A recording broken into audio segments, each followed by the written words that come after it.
All right, more now, Dana, on the mass deportations across the country that are being promised by the president to begin on day one of his administration as Republicans look to reverse the border chaos of the last 4 years.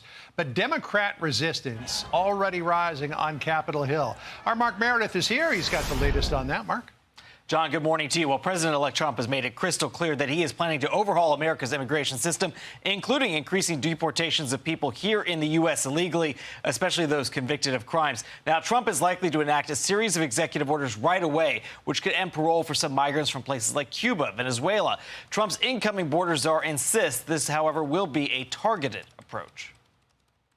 President Trump has made it clear, we're going to concentrate on public safety threats and national security threats. What member of Congress, what governor, or what mayor is against taking public safety threats out of their community?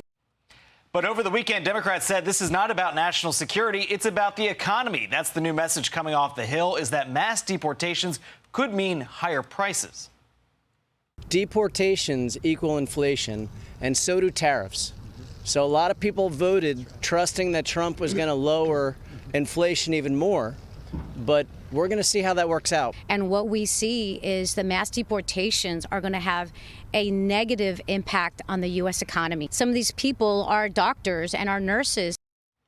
Multiple Democratic governors are also vowing to block any wide-ranging federal deportation program. The governor of New Jersey even calling it contrary to the country's values. But what we don't know is how these governors may actually try to block any of these sweeping federal action. We also don't know, John, at this point, how much this is going to cost the feds to carry out a program. But it is interesting. We are hearing that switch from Democrats saying that this is more about the economy as opposed to public safety. Yeah, well, I mean, they're trying to find anything that they can to throw at this to make it seem like it's the wrong thing to do. We'll be talking, by the way, with Tom Homan in my program this afternoon. He's the man. He'll know. Yeah, looking forward to that.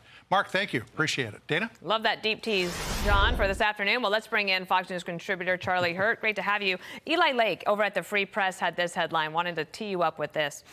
The history lesson Democrats can't afford to forget. That Trump exploded political norms and Democrats responded in kind. Being an opposition party was not enough, they believed. Instead, they would fight his very legitimacy.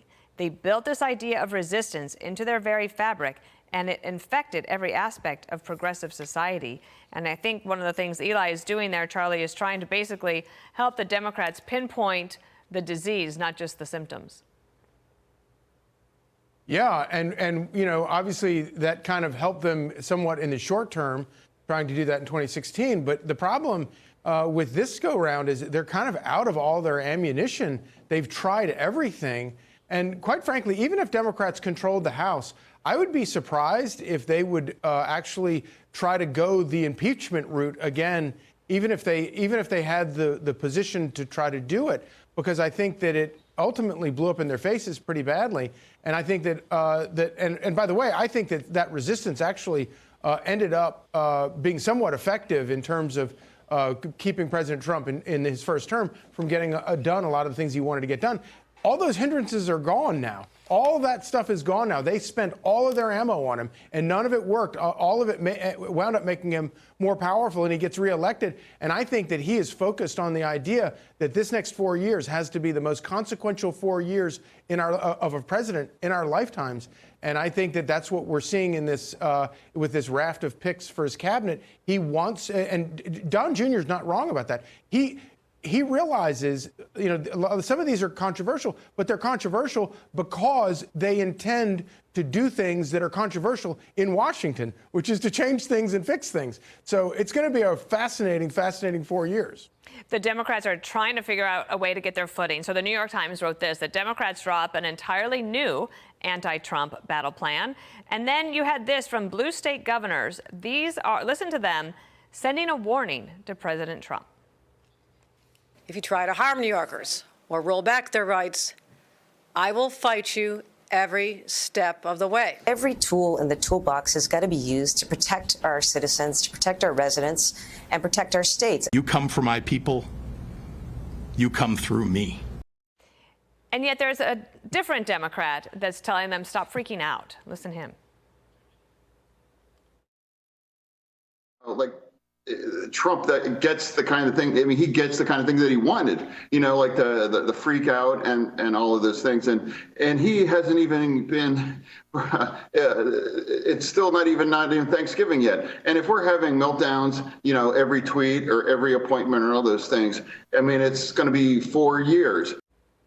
I feel like John Fetterman is this wise person that the Democrats are choosing to ignore.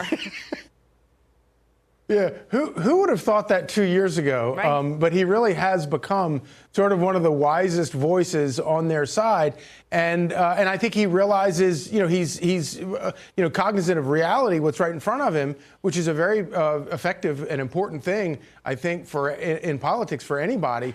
To realize you have to acknowledge the reality on the ground, and that's what he recognizes. And he recognizes, and we saw this even before the election, he recognized that President Trump, he recognized that even Elon Musk campaigning for Donald Trump in Pennsylvania was highly effective because they were talking about things that matter to voters, and they're the same voters that John Fetterman needs to get reelected, and he got used to get elected or got their votes to get elected. And he realized that Donald Trump did not win because he motivated right-wing MAGA or Republicans across the country. Right. He won because he raided those voters, and the very same voters that John Fetterman was able to get. And I think if Democrats don't recognize that and start trying to make an argument to win those voters back, they're going to see, the midterms traditionally go against the incumbent in power. Well, if they continue down this path,